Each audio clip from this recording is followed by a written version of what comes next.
بسم اللہ الرحمن الرحیم۔ ڈسکور اوریجنل کے معزز ناظرین، السلام علیکم۔ اب کس نمبر 874 ملاحظہ فرمائیں۔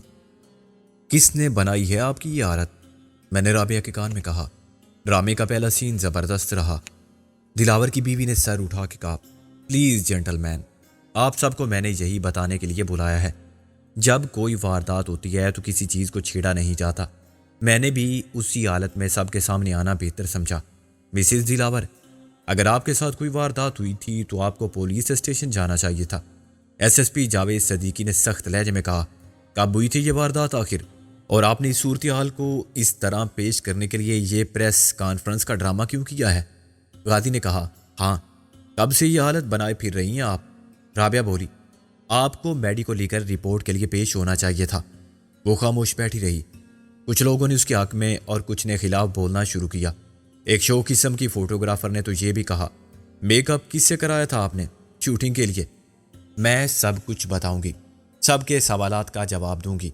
صبح سے سارے شہر کو معلوم ہے کہ مسز دلاور نے ایک عالی شان ہوٹل میں پریس کانفرنس بلائی ہے، صرف یہ بتانے کے لیے کہ کسی نے اسے مارا پیٹا ہے یا اس کے ساتھ زبردستی کی ہے۔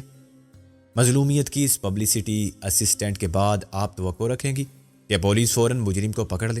اے ایس پی آفتاب نے کہا، گھنٹوں بعد یہ انکشاف فرمائیں گی آپ کہ آپ پر اس طرح کا ظلم ہوا ہے۔ میں پولیس کو کوئی رپورٹ نہیں کر رہی ہوں، میں پبلک کو بتانا چاہتی ہوں یہ غلط ہے مگر جرم نہیں ہے۔ اس نے پلٹ کے جواب دیا، اور ہے تو گرفتار کر لینا تم مجھے، اس طرح پولیس بدنام ہوتی ہے۔ پولیس نیک نام کب تھی؟ غازی نے کہا، میرا خیال ہے ایس ایس پی صاحب کہ اب آپ یہاں آ گئے ہیں اور ہم بھی، تو پھر موقع دیں مسز دلاور کو، پہلے ان کی سن لیں۔ مولوی خادم حسین نے فرانچ میں کہا، کوئی نہیں کہتا کہ پہلے کھانا کھا لیں، باتوں سے پیٹ بھر جائے گا کیا؟ اللہ نے اس کے پیٹ سے نکلی فریاد بھی سن لی۔ ویٹر کھانے کی ڈشیں اٹھائے ہوئے نمودار ہوئے اور بیچ میں رکھنے لگے۔ رابعہ نے کہا، ڈرامے کا پہلا سین فلاپ ہو گیا۔ جاوید صدیقی نے سب چوپٹ کر دیا۔ اب بات بنے گی نہیں، خواہ یہ کتنی ہی دردناک ایکٹنگ کیوں نہ کرے۔ غازی بولا۔ میں نے رابعہ کے کان میں کہا، بے وقوف عورت نے اپنا کیس خراب کر لیا، ایسے ڈراموں سے کسی کی ہمدردی حاصل نہیں ہو سکتی۔ مسز دلاور معذرت کر کے پھر پردے کے پیچھے غائب ہو گئی۔ آپ سب نے مجھے دیکھ لیا اور اپنی اپنی رائے کا اظہار بھی کر دیا۔ اب آپ اطمینان سے لنچ کریں، میں ابھی کچھ دیر بعد آتی ہوں۔ جاوید صدیقی کا موڈ خراب ہو گیا تھا، مگر سب نے کھانا شروع کیا تو وہ بھی مجبور ہو گیا۔ میرا دل تو نہیں چاہتا۔ مولوی خادم حسین نے کہا، سر، کیا آپ کھانا دل میں ڈالتے ہیں؟ ہمارا تو میدا بالکل دل کی نہیں مانتا جی۔ تمہارے پاس میدے کی سوا ہے کیا؟ منظر بولا۔ خادم کو سب کی انسی نے مشتعل کر دیا۔ آپ پڑھے لکھے جاہل ہیں منظر صاحب، ایسا پھکڑ پن زیب نہیں دیتا آپ کو۔ ہم پیدائشی پھکڑ ہیں مولوی خادم حسین، چلو غصہ تھوک دو اور کھانا کھاؤ ہمارے ساتھ۔ منظر نے اسے چمکارا، کبھی سچ سن بھی لینا چاہیے۔ میرا ذہن الجھن کا شکار تھا اور خود رابعہ بھی یہی سوچ رہی تھی کہ دلاور کی بیوی نے یہ غیر ضروری سوانگ کیوں بھرا، اور اگر واقعی اس کے ساتھ رانا نے زیادتی کی تھی تو صبح سے اب تک پولیس کو رپورٹ نہ کرنے اور اسی حالت میں سب کے سامنے آنے سے کیا فائدہ ہوگا؟ 2 بجے مسز دلاور نے پھر انٹری دی۔ اس وقت تک سب کھانے سے فارغ ہو چکے تھے۔ ویٹر برتن سمیٹ رہے تھے اور چائے کے لیے کراکری لگا رہے تھے۔ 25 منٹ میں مسز دلاور نے دوسری بار حاضرین اور ناظرین کو صدمے سے دوچار کیا۔ اب اس کا وہی روپ تھا جس میں سب اسے دیکھنے کی امید لگائے بیٹھے تھے۔ اگر وہ پہلی بار اس طرح آتی تو شاید اثر نہ ہوتا، مگر چند منٹ پہلے کی مسز دلاور کے بعد اس کا بالکل بدلا ہوا انداز دیکھ کے سب پھر دم بخود رہ گئے۔ اس نے کالی قمیض پہن لی تھی، شانوں تک جالی میں سے جلد کے گورے پن کی کرنیں پھوٹ رہی تھی، اور قمیض کمر پر سے جتنی تنگ تھی اوپر سے اتنا ہی گلا کشادہ تھا۔ بظاہر اس نے بالوں کو کنگھی سے سلجھا لیا تھا، مگر شانوں پر اس کی بے ترتیبی بھی کسی ماہر میک اپ آرٹسٹ کے فن کا نمونہ تھی۔ کنٹراسٹ میں زرد شلوار اور دوپٹہ اس کمرے کے ماحول میں اسے بہت نمایاں کر رہے تھے۔ اس نے چہرے کے میک اپ سے نیل کے نشانوں کو چھپا لیا تھا، لیکن خراشوں کو چھپانا مشکل تھا۔ اب اس کے ساتھ دائیں ہاتھ پر فیصل اس کا بیٹا تھا اور بائیں جانب ایک خونخوار گوریلا ٹائپ باڈی گارڈ۔ کچھ لوگوں نے پھر زیر لب میک اپ کی تعریف کی، کوئی سٹیج کا میک اپ مین ہوگا، اس کے بعد تیسرے سین کے لیے بھی وہی میک اپ کرے گا۔ دلاور کی بیوی نے اپنی بات شروع کی تو سب غیر سنجیدہ تھے اور یہ محسوس کر رہے تھے کہ انہوں نے یہاں کے اپنا وقت ضائع کیا ہے۔ تسلی کے لیے صرف یہ خیال تھا کہ چلو لنچ تو اچھا رہا، خبر معمولی صحیح، آپ سب مجھے جانتے ہیں، نہیں جانتے تو میں بتا دوں، میں ہوں چودھری دلاور کی بیوی۔ اب کچھ یاد آیا آپ کو؟ یہ نام تو اجنبی نہیں رہا کسی کے لیے، اتنا عرصہ ہو گیا ہر روز کسی نہ کسی حوالے سے کوئی خبر مل ہی جاتی ہے اخباروں کو۔ چودھری دلاور کے بارے میں آپ اپنی اپنی رائے قائم کرنے کے لیے آزاد ہیں، وہ اچھا آدمی تھا یا برا۔ آخر آپ ماضی کا صیغہ کیوں استعمال کر رہی ہیں؟ تھا کس لیے؟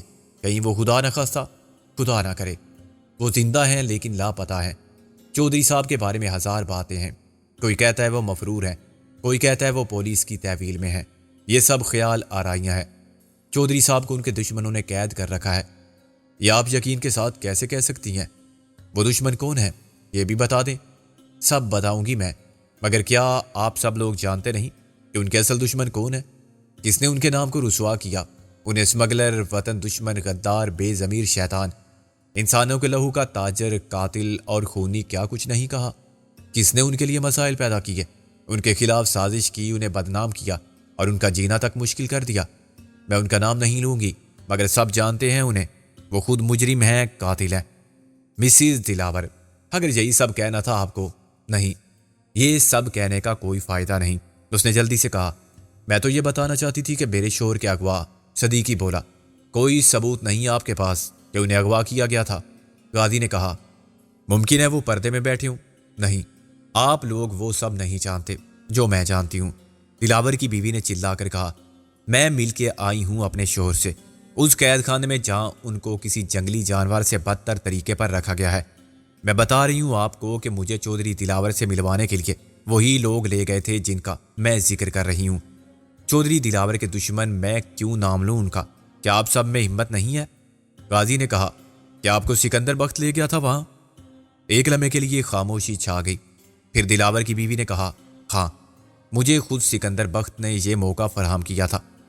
جب اس نے رو رو کے بتانا شروع کیا کہ اس نے تہہ خانے میں چودھری دلاور کو کس سال میں دیکھا تھا اور وہ کتنی اذیت میں ان حالات میں زندہ تھا، تو ماحول یکلخت گمبھیر ہو گیا۔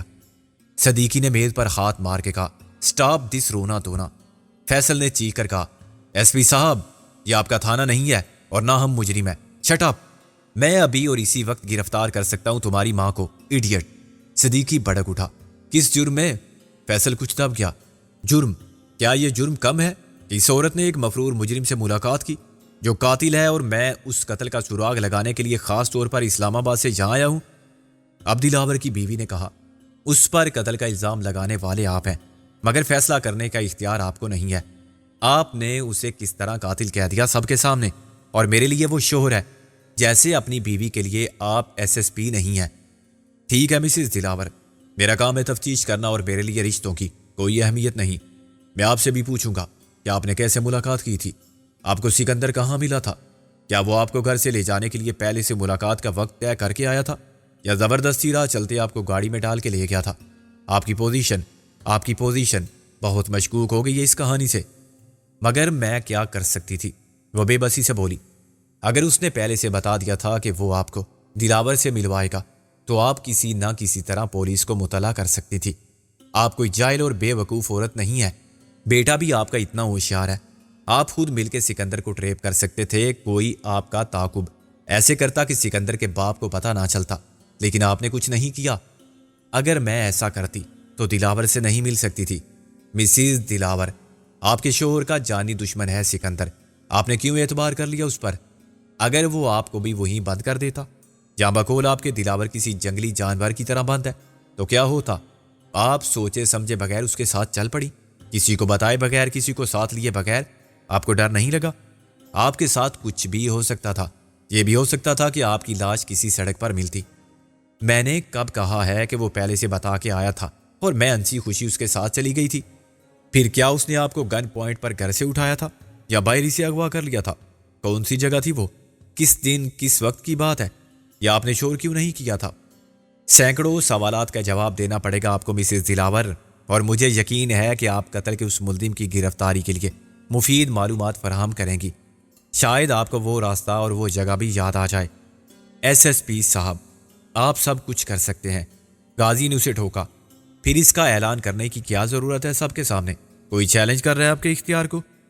دوسرے صحافی نے کہا، آپ کھلی دھمکی دے رہے ہیں، ہراساں کر رہی اس عورت کو جو اپنے ساتھ ہونے والے ظلم کی بات بتانا چاہتی ہے. ظلم؟ مائی فوٹ. یہ عورت ڈرامہ کر رہی ہے. میں شرط لگا سکتا ہوں کہ سب جھوٹ ہے، اور آپ لوگ مجھے موقع دیں تو میں ابھی اس کا جھوٹ پکڑ کے دکھا سکتا ہوں. مجھے یہ بتائیں خاتون کہ آخر آپ کے شوہر کے اس جانی دشمن نے ایسا کیوں کیا تھا؟ دلاور اگر اس کے قبضے میں ہے تو وہ دلاور کو مار کیوں نہیں دیتا؟ اسے قید رکھنے میں سکندر کا کیا فائدہ ہے؟ اور اس کا کیا انٹرسٹ تھا آپ کو دلاور سے ملوانے میں؟ کیوں یہ نیکی کی اس نے آپ کے ساتھ؟ کیا اس کی خواہش آپ نے کی تھی؟ اسے پیغام دیا تھا تو کیسے؟ کہاں؟ اور اس نے انسانی ہمدردی یا وسیع القلبی سے کام لیتے ہوئے خود آپ کو دلاور سے ملاقات کا موقع فراہم کیا تھا تو کیوں؟ میں آپ کو سب بتا دوں گی بعد میں. آپ کو بتانا پڑے گا سب، کہ وہ آپ کو کیسے لے گیا تھا اور کب، اور اس کی اطلاع آج تک پولیس کو کیوں نہیں دیا آپ نے. آپ خود کو زیر حراست سمجھے. اس پریس کانفرنس کے بعد میں آپ کا مفصل بیان لوں گا. اگر تھانے میں سٹیٹمنٹ لی جائے گی تو نہیں، میں آپ سب کی موجودگی میں بات کروں گا، انہی کے گھر پر یا اسی ہوٹل میں. اس نے گھڑی دیکھی. رات 8 بجے یہ ایک مجسٹریٹ کی موجودگی میں اپنا بیان دیں گی. اس وقت تک یا ان کو کمرے سے باہر جانے کی اجازت نہیں ہوگی اور نہ کوئی ان کے کمرے میں جائے گا. فیصل میرے ساتھ رہے گا. آپ کے ساتھ صرف ایک لیڈی کانسٹیبل ہوگی. فیصل کا بیان ہم الگ لیں گے. اب آپ اپنی بات جاری رکھیں. جاوید صدیقی نے فیصلہ صادر کر دیا. ایس پی کا موقف غلط نہیں تھا، اس لیے صافی حضرات کچھ بھی نہ بولے. دلاور کی بیوی نے سب کی ہمدردی حاصل کرنے کی جو کوشش کی تھی وہ ناکام ہو گئی تھی. ایک مظلوم کی بیوی کی حیثیت سے وہ اخبار والوں کو گھر پر بلا کے یہ سب کچھ بتاتی تو شاید رد عمل مختلف ہوتا، مگر اس عالیشان ہوٹل میں اس کا یہ ڈرامہ فیل ہو گیا تھا. پولیس کی موجودگی نے مسز دلاور کی پوزیشن مزید خراب کر دی تھی. اس کے بیان سے صدیقی کی پوزیشن خراب ہو گئی تھی. دیکھیے، اپنے شوہر سے ملنے کے لیے جانا میرا ذاتی معاملہ تھا. میں ایک بیوی کی حیثیت سے مجبور تھی کہ سکندر جیسے دشمن پر بھی اعتبار کروں. آپ اسے میری بے وقوفی کہیں یا اسے میرا جرم سمجھیں. اگر وہ مجھے قید کر لیتا یا مار ڈالتا تو یہ میرا رسک تھا جو میں نے لیا. سکندر کی دلاور سے دشمنی ضرور ہے اور اس کی وجہ بھی ہے جس سے میرا کوئی تعلق نہیں. میں یہ جانتی ہوں کہ ایک انسان کی حیثیت سے وہ بدماش یا بد کردار نہیں ہے، کم ظرف اور کمینہ دشمن نہیں ہے. اس کی قانونی پوزیشن کچھ بھی ہو. خود چودھری دلاور اسے بہادر باصول دشمن کہتا تھا. اس کا بھی یہی خیال تھا کہ دلاور جیسا دشمن ان بہت سے دوستوں سے بہتر ہے جو مارے آستین تھے. وہ سامنے آ کے وار کرنے والا دشمن تھا، پیٹھ میں خنجر گھونپنے والا دوست نہیں. مجھے اپنے شوہر سے ملنا تھا اور اس کے لیے میں نے سکندر سے خود رابطہ کیا تھا. اسے پیغام پہنچایا تھا کہ اگر چودھری دلاور زندہ ہے تو مجھے ایک نظر دکھا دے. میں صرف اپنے شوہر کی زندگی کا یقین چاہتی تھی. اس نے میری بات مان لی. میرے دل کو سکون حاصل ہو گیا کہ وہ جہاں بھی ہے، جس سال میں بھی ہے، زندہ تو ہے.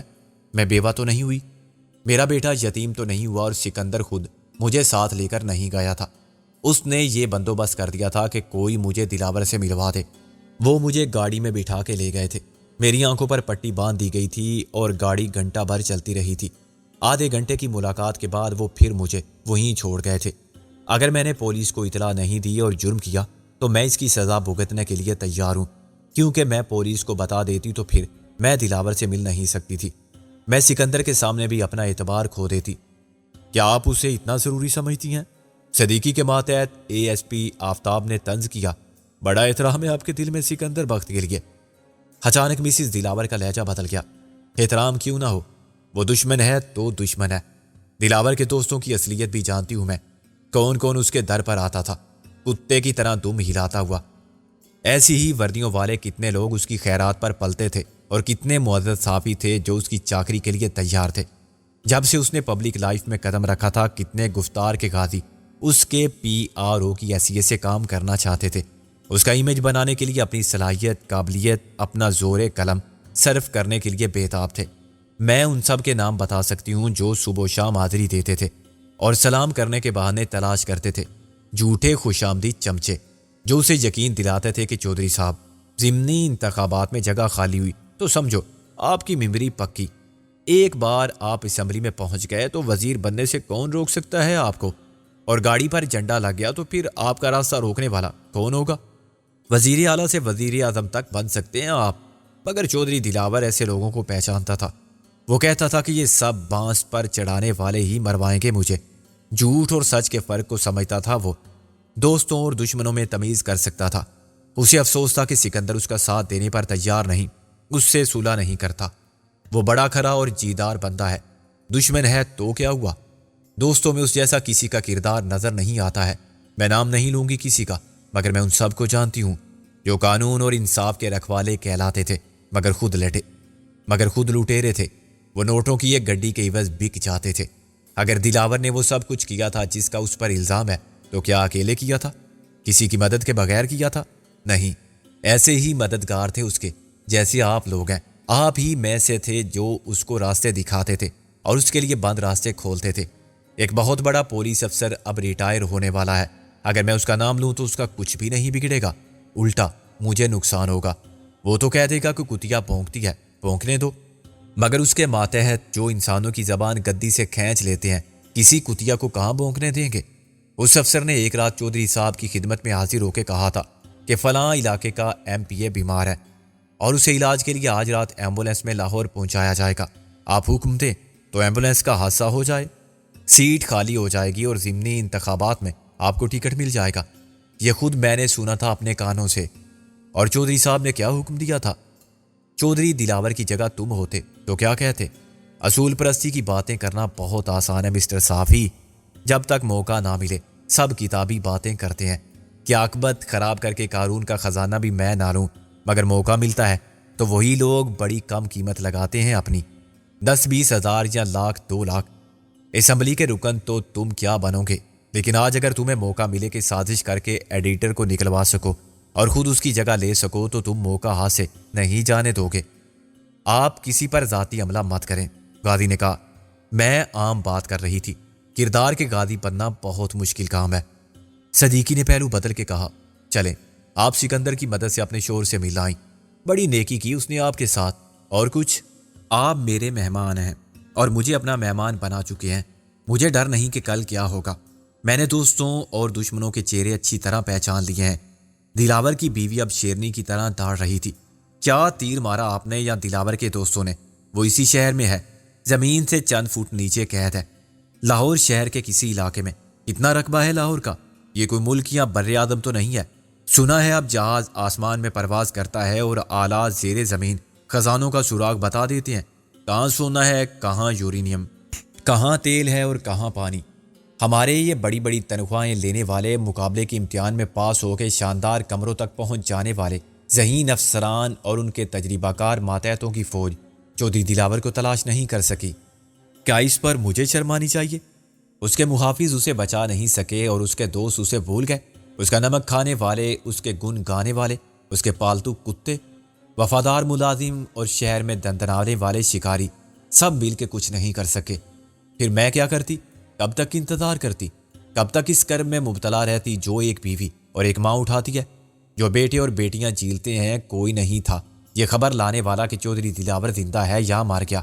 ایسے میں اگر مجھے امید کی کرن نظر آئی تو کیا میں پولیس کو یا چودھری دلاور کے دوست نما دشمنوں کو بتا کے اسے بھی بجھا دیتی؟ چودھری دلاور کے کاروباری معاملات سے میرا کبھی کوئی تعلق نہیں رہا، اس کی اولاد کا تعلق نہیں رہا، مگر ان حالات میں کیا یہ ممکن تھا کہ میں گھر میں بیٹھی رہوں، صرف آنسو بہاتی رہوں، میلاد اور ختم کراتی رہوں اور دعائیں مانگتی رہوں؟ مجھے گھر سے نکلنا پڑا، اور آج یہاں آپ سب کو بلا کے یہ بتاتے ہوئے مجھے کوئی ندامت نہیں کہ میں نے دشمن کا سہارا لیا مگر اپنے شور کا سراغ لگا لیا۔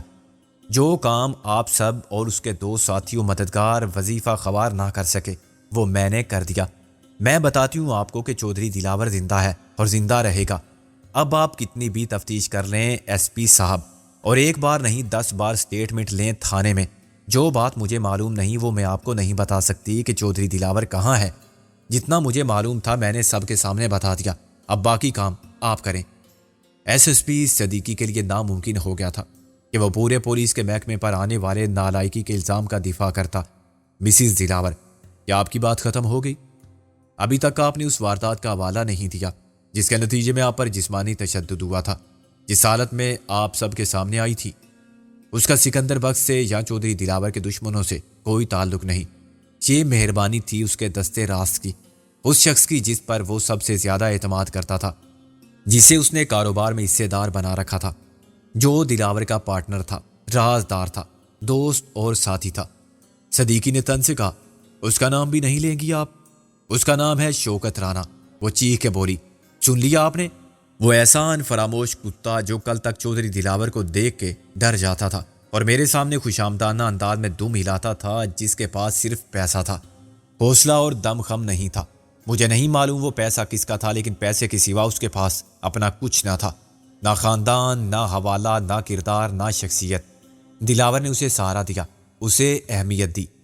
نہ جانے کس نے کہا، اللہ نیکی کا اجر دے جی چودھری دلاور صاحب کو۔ سب کے لبوں پر مسکراہٹ آ گئی، مگر دلاور کی بیوی نے اس طنز کو نظر انداز کر دیا۔ مجھے اس کے بیک گراؤنڈ سے کوئی غرض نہ تھی اور اس سے بھی کہ وہ چودھری دلاور کے ساتھ مل کے کیا کرتا تھا، مگر چودھری دلاور کے غائب ہوتے ہی اس کمینہ خصلت انسان کے اندر چھپا ہوا شیطان باہر آ گیا۔ اس وقت جب دلاور کے بیوی بچے پریشان تھے، کیا یہ اس کا فرض نہیں بنتا تھا کہ وہ ان سے ہمدردی کرتا، ان کو تسلی دیتا؟ لیکن اس نے تو سمجھ لیا کہ چودھری دلاور نہیں رہا تو سب کچھ اس کا ہو گیا۔ اللہ انہیں سلامت رکھے۔ چودھری صاحب کی زندگی ہی میں ان کے دوستوں کا اصلی چہرہ سامنے آ گیا۔ ان نمک حراموں نے مل کے سازش کی اور شوکت رانا کو یقین دلایا کہ دلاور کا قصہ تو ختم سمجھو، اب کاروبار کی باغ ڈور تمہارے ہاتھ میں ہے، لیکن دلاور کی بیوی تمہاری راہ میں روڑے اٹکائے گی۔ اس کا بیٹا ابھی بالغ تو نہیں مگر بچہ بھی نہیں، ان کو ختم کر دو تو کوئی خطرہ نہیں رہے گا۔ کل رات اس نے مجھے ایک اہم کاروباری معاملے پر بات کرنے کے لیے بلایا۔ کاروبار سے میرا کوئی تعلق نہ تھا، مگر اس نے کہا کہ ایسے کب تک چلے گا؟ چودھری دلاور کا کچھ پتہ نہیں، اور ایک پارٹنر کے نہ ہونے سے بہت سے کاروباری اور قانونی مسائل پیدا ہو گئے ہیں۔ میں نے وکیل کو بلایا جو چودھری دلاور کی طرف سے تمہارے نام جنرل پاور آف اٹارنی تیار کرا دے گا، اور اس کے بعد تم چودھری دلاور کی جگہ تمام معاملات طے کرنے کی مجاز ہوگی۔ شک کی کوئی بات ہی نہ تھی۔ شک کی بات کیوں نہ تھی مسز دلاور؟ رابعہ نے کہا، آپ اتنا تو جانتی ہوں گی کہ پاور آف اٹارنی دینے والے کو موجود ہونا چاہیے۔ کسی کی عدم موجودگی میں یا فوت ہو جانے کی صورت میں پاور آف اٹارنی کیسے مل سکتی ہے؟ تم نے ٹھیک کہا، یہ بات مجھے معلوم تھی، مگر وکیل صاحب آپ کو عدالتوں کا تجربہ ہے، میں آپ سے پوچھتی ہوں، کیا وہاں سب کچھ قانون کے عین مطابق ہوتا ہے؟ کیا واقعی رجسٹرار کے سامنے مختار نامے پر دستخط کرنے والا وہی شخص ہوتا ہے جو مختار نامہ دیتا ہے؟ اسے ایک وکیل شناخت کرتا ہے۔ وکیل اپنا ہو تو کیا چودھری دلاور کے دستخط کوئی اور نہیں کر سکتا؟ اور اگر رجسٹرار کو سب پہلے سے سمجھا دیا جائے کہ ایسا ہوگا تو کیا وہ خاموشی کی قیمت وصول کر کے مختار نامہ رجسٹر نہیں کرتا؟ میں یہ نہیں کہتی کہ سب ہی ایسا کرتے ہیں، لیکن ایسا بھی ہوتا ہے۔ رجسٹرار کو صرف یہ یقین ہونا چاہیے کہ وہ شخص زندہ ہے اور اس کی گردن کسی فراڈ میں نہیں پھنسے گی۔ آپ تو خاصا قانون کو سمجھتی ہیں۔ یہ سب میں جانتی نہیں تھی، مجھے سمجھا دیا گیا۔ وکیل نے مجھ سے کہا کہ اس کے لیے پچھلی تاریخ کا اسٹامپ پیپر حاصل کرنا کوئی مشکل کام نہیں۔ چودھری صاحب کو لاپتہ ہوئے ابھی 1 مہینہ بھی نہیں ہوا، یا تو 1 سال پرانی تاریخ کے اسٹامپ پیپر مل جاتے ہیں، بس ان کی قیمت خریدار کی ضرورت کے مطابق 100 گنا یا 1000 گنا وصول کی جاتی ہے۔ رکھنے والے ہر تاریخ کے اسٹامپ پیپر خرید کے محفوظ رکھتے ہیں اور بعد میں فائدہ اٹھاتے ہیں۔ کون چیلنج کر سکتا تھا اس مختار نامے کو جس پر 2 مہینے پہلے کی تاریخ ہو اور چودھری دلاور کے دستخط ہوں؟ وہ دستاویز میں نے ایک اور وکیل کو بھی دکھائی تھی اور اس نے کہا کہ بے شک اس کی روز سے تمام اختیارات آپ کو حاصل ہو جائیں گے، اس میں کوئی بات غیر قانونی نہیں۔ چودھری صاحب کسی کو بھی اپنا اٹارنی بنا سکتے ہیں، آپ تو بیوی ہیں ان کی۔ لوگ ملک سے باہر ہوتے ہیں یا ان کے نام سے پراپرٹی خریدی اور بیچی جاتی ہے، ٹیلی فون لگ جاتے ہیں، گاڑیاں ٹرانسفر ہو جاتی ہیں، دستخط کوئی بھی کر دیتا ہے۔ کیا میں غلط کہہ رہی ہوں؟